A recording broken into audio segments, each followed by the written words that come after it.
I met Jamie in college, my 5th year of being in school, super senior year, and we student taught next door to each other. She was 2nd grade, I was 1st grade. So Jamie had an immediate impact on my life, really able to speak truth into my life in a loving way, and so we forged a great friendship. And unfortunately, our lives weren't connected for too long, but fast forward a few years or more, I moved back to my hometown, and I now have 6 children. My husband and I had 6 children in 8 years.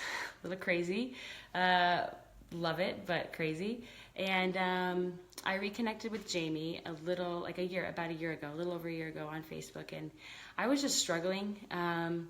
I seem to always be able to bounce back with each pregnancy, not just physically, but like the schedule and the just how life is going to work now, the new, the new normal. And with my 6th one, I could not bounce back. I couldn't schedule enough. I couldn't plan enough. I couldn't work hard enough for it to click, to keep my head above water.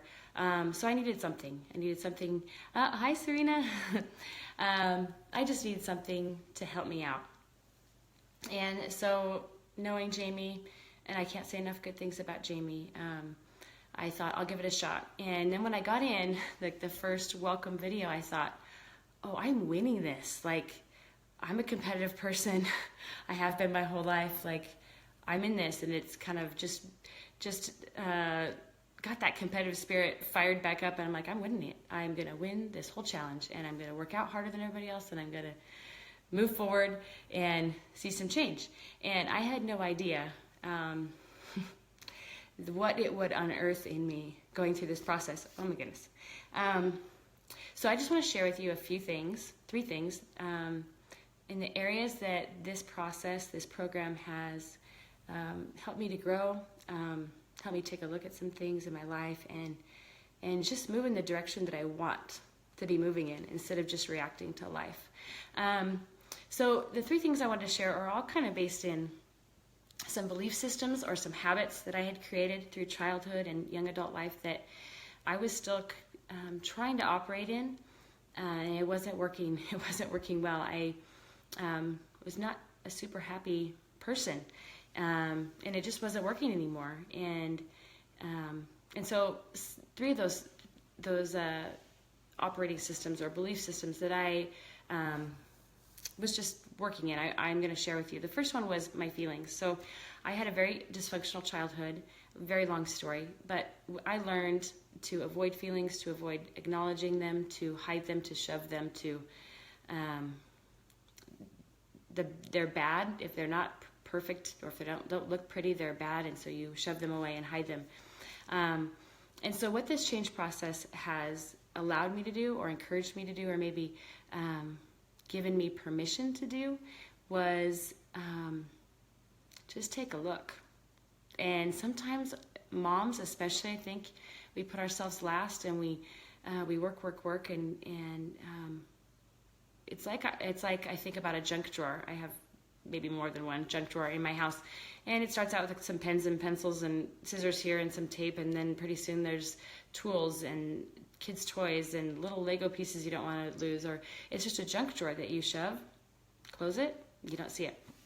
It's kind of how I learned to treat any negative feeling that I had. And I mean, I was a master of masks. I could put on a mask and say, hi, how are you? And I'm happy, I'm fine, whatever it was. And it's just not real, not healthy. And so just this process giving me permission to look inside, get out the ugly and the things I don't want in there, instead of just pretending that they weren't there. So I'm so thankful for that, because I had no idea some of the junk that I had in my drawer. And then the second one, as a survival technique growing up, I think I took pride in and found value and worth in work ethic. If I worked harder than everybody else, then I was going to be rewarded.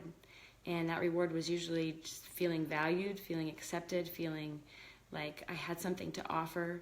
And so I learned at a very young age to put my head down and work, pull up my bootstraps and work. And through this process, and that's hard work is not bad. Having a good work ethic is great, and it does reward you in some way, but I am not what I do. My who isn't my do, as Jamie says. And so,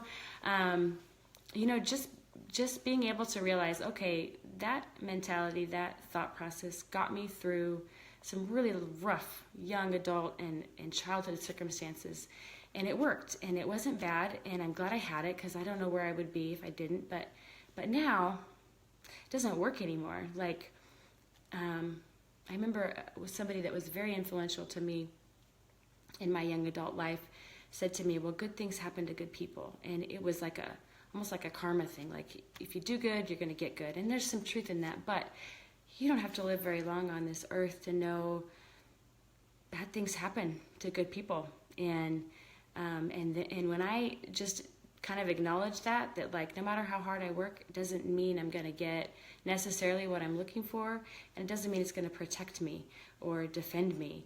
And I wrestled with that for a long time. That was I'm going to say maybe 2 challenges, change programs that I did, that I thought, God, I'm really angry. Like, if I put forth this effort, A plus B should equal C, and I'm mad when it doesn't. But just being able to let go of that through this process, let go of some of those negative thoughts that were controlling my life and my worth and my value, and it's just been so freeing. And really today I can, I've got 6 kids, and I'm a stay-at-home mom, and they're very young kids. And I mean, you just imagine the laundry. If I turned my phone around into my living room, it's a mountain, and it's clean, but it's a mountain that no one can sit on the couch. So in the early years of my marriage, I think I had this in my head, like I was going to be the best wife and mother I could possibly be, and my husband would never come home and see laundry on the couch. It would always be done.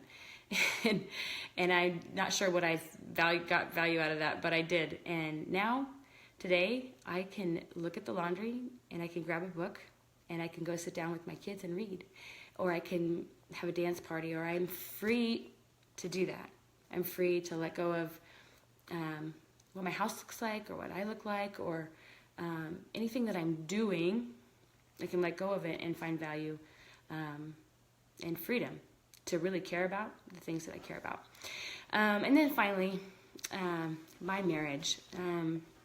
Also growing up, I learned to build walls.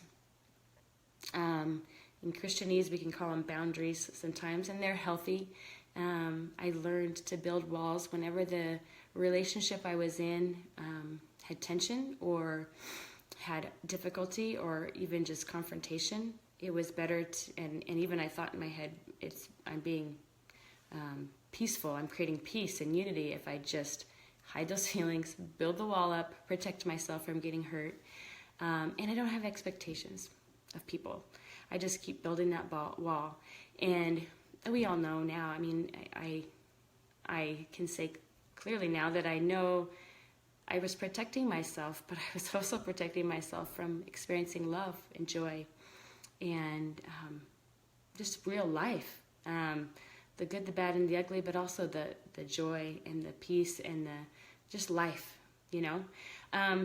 So I'm going to say those wall building, a great wall builder, it was healthy in a lot of respects because I did need boundaries in many of the relationships in my childhood, even just within my own family. And I keep those walls because I can't love without those walls, which is sad but true. However, I didn't realize, because I wasn't looking and I wasn't seeing it for the truth, I didn't realize I was doing that in my marriage. And I have a wonderful husband, but he's not naturally a caregiver to children. And so over the years, I just would do everything. And I didn't want to fail him. And so from any kind of caregiving to household duties to discipline to correction to the scheduling of our life. I jokingly tell him, like, he didn't change many diapers, and we had a lot. Sorry to environment, like, anyway, I struggled with resentment that I was pretending wasn't there. And so I just built a wall, build.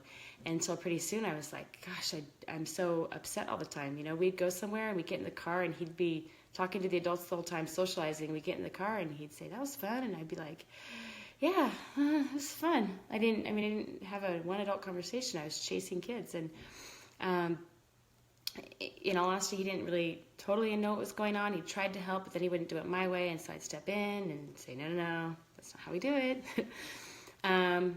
So anyway, I got to a point in my marriage where I was realizing I don't even really want to be around him.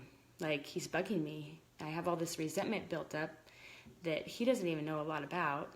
And I was just going to keep putting my head down. And in one of the programs with Jamie, we were doing some sort of combat. And she was talking about how we need to stand up and fight whatever it is that's in front of us, our opponent. And that for me was the unity of my marriage. I didn't realize how under attack our marriage was, because on the outside it looks great, but I had all this resentment and all these walls built up. And it was hard. It's hard to admit, like, I don't want to even admit to you that I'm mad or angry or upset, because I think then I've failed. And we've got 6 kids. Half the world already thinks we're crazy and we can't handle it. And I don't want to admit that it's hard, and it is. And so during that combat, I'm swinging and punching in the air, and I didn't even realize till I identified it. Like, I just broke down in tears, crying while I'm working out, which has never happened. And I realized I need to fight for my marriage. It's worth it. And it's hard, and it's kind of embarrassing for me to admit the feelings I was having, but it's so worth it.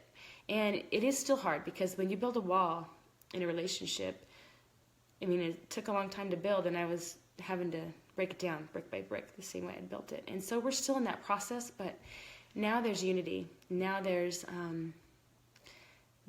way better communication, and I'm free to say, that bothers me when you do that. Like, that's making me angry, or that's hurting my feelings. Whereas before, it's like, no, I just pretend that everything was fine, because I wanted peace. I did not want to repeat my childhood, right? And so I'm so thankful for Jamie, and thankful for her.